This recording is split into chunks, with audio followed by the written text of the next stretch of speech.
Hello, I am Endlessness and welcome back to Final Fantasy VII Ever Crisis, and in this video I wanted to give you a guide for the Trial of Shiva EX1 battle, which has recommended 230,000 team combat power.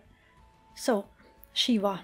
I have to say I really don't like Shiva, and now they have made her even more infuriating because now she casts silence on the entire team and there's nothing we can do to prevent it or nullify it. But as usual, Shiva is weak to fire, and they had to make this battle even more annoying by switching Circle Sigil for Diamond Sigil, but there is no real need to equip Diamond Sigil because we can break it with 3 ATB usage. And also magic attacks are effective against Shiva, so bring some fire weapons and magic firers.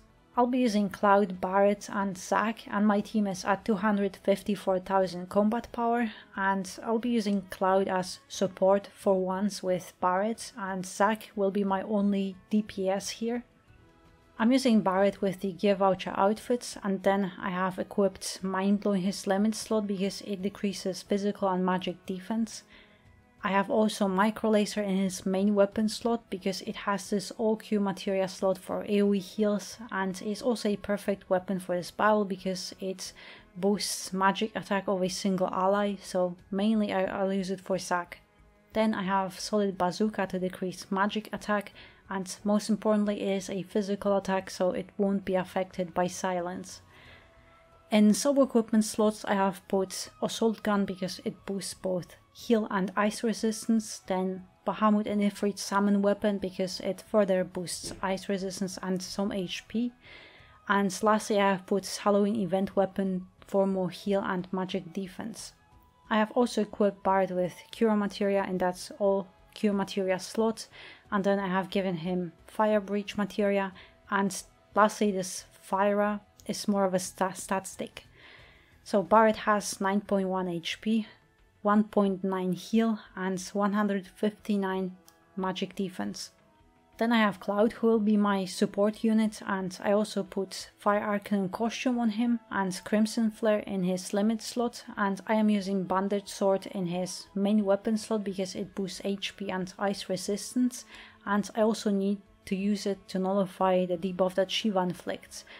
Then Crystal Sword in the secondary weapon slot to help Barret with heals, and in sub-equipment slots I have put Bahamut Summon Rapier because it boosts magic attack and magic defense, and then I have Ifrit Summon Sword to further boost ice resistance and give Cloud some attack, and lastly I have Easter Event Weapon for some magic attack and fire potency. In materia slots I have equipped Cloud with some Defaith materia because Shiva will buff herself, and also Fyra for DPS. This Blizzard is just a stat stick. So Cloud has 10,000 HP and 3,000 magic attack, as well as 1.3 heal and also 153 magic defense.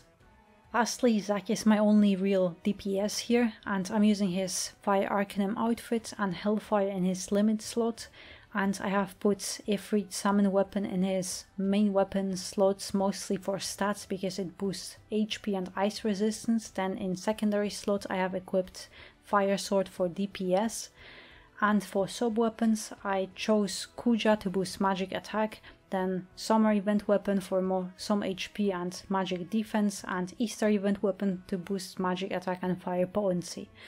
Then I have equipped Zack with Defaith Materia to nullify Shiva's magic attack buff, and then those two materials are just stat sticks. So Zack has 10.5 HP, 3.4 magic attack, as well as 162 magic defense.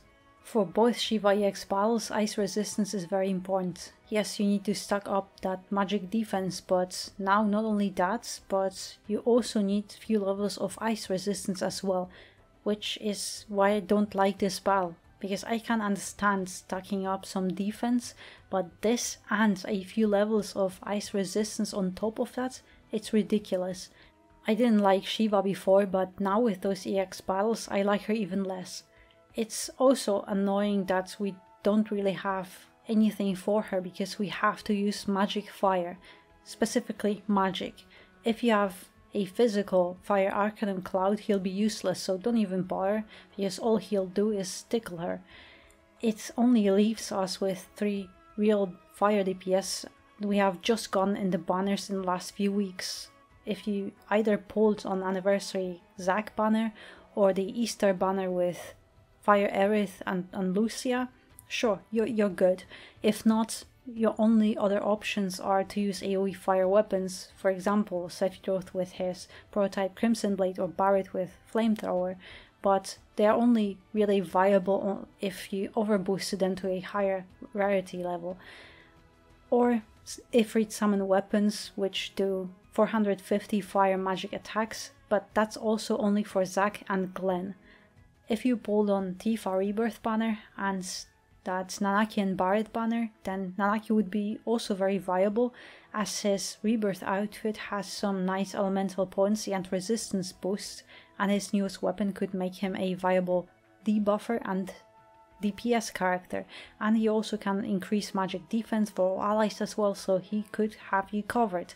Barret is also great for this battle already, but if you have his banner outfit, it's great for him because it boosts HP and also gives him 20 points into both defenses, which on itself is huge. I also don't recommend using those event weapons with AoE fire attacks because they are weaker than materia, so we don't really have a lot of options for this battle. At least I don't have other options, and this is the best I can personally come up with.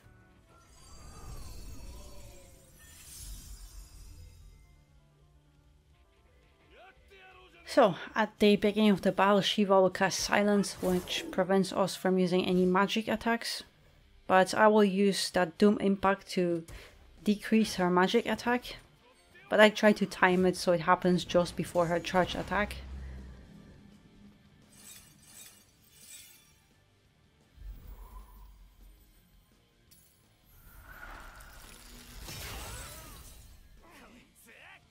And here I'll try to recover with both Cloud and Barret to make it a little bit faster, but also with Zac I'm trying to get the max stance so he can finally start doing some DPS. But also don't forget about nullifying that magic defense debuff. And I think we should be fine to do some DPS here because we have to deplete this fire gauge in time, because we have some limited period of time. If not, then we'll get attacked by another Diamond Dust, which we want to prevent.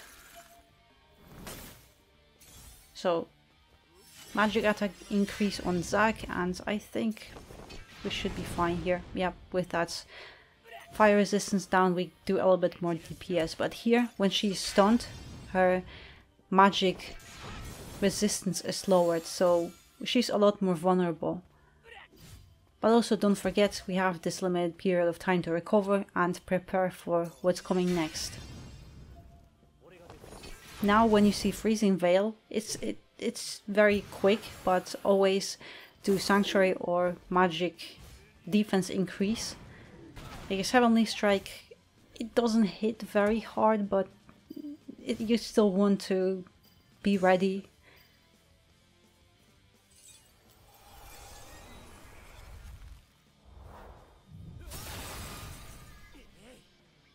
And now don't do any attacks, because we have Sigil for this.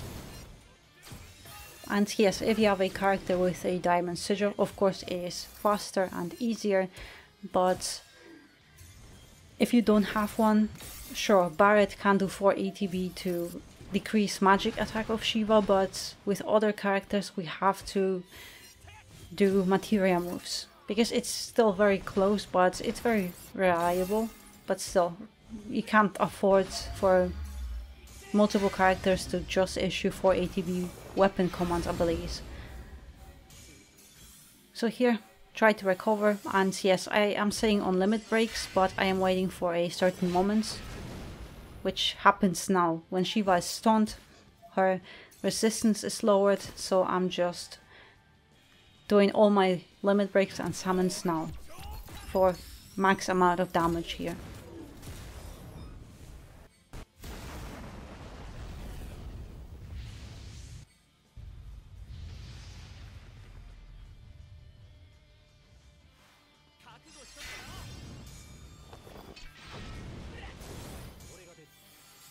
I'll try to recover just in case, but I think we should be fine.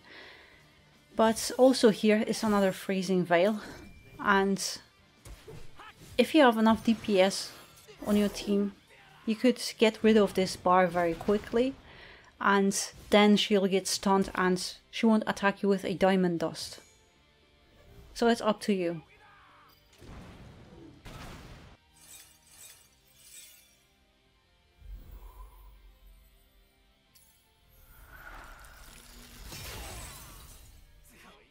But ideally you want to prevent her from using that diamond dust, because she'll get stunned and you can easily finish her off. But here is another Ice Age, so another fire bar to deplete, but she gets a lot more aggressive.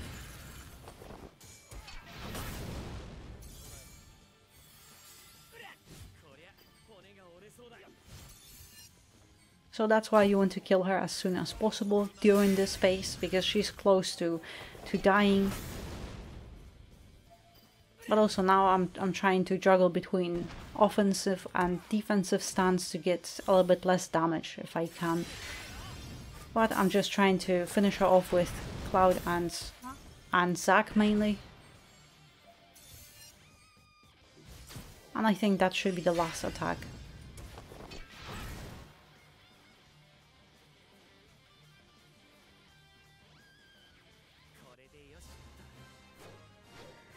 So yeah, that's the battle. EX1 is doable. It's actually, first when I did it was by accident. It was just trying how the battle is after doing some crappy team. But after this, EX1 is doable. But EX2, I am not able to beat it. Maybe if I upgrade Bahamut and Ifrit weapons, then maybe. I'm not sure, but for now I'm not gonna farm them. I'm gonna wait till we get Bahamut and Ifrit co-op to get those weapons to OB10, those weapons. But I'm fine with staying and waiting for that. But yeah, for now personally I do not have anything for EX2, so I'll have to wait at least a few weeks or whenever we'll get that. But yeah, I hope that you found this guide helpful, so thank you very much for watching, and I hope to see you in the next one.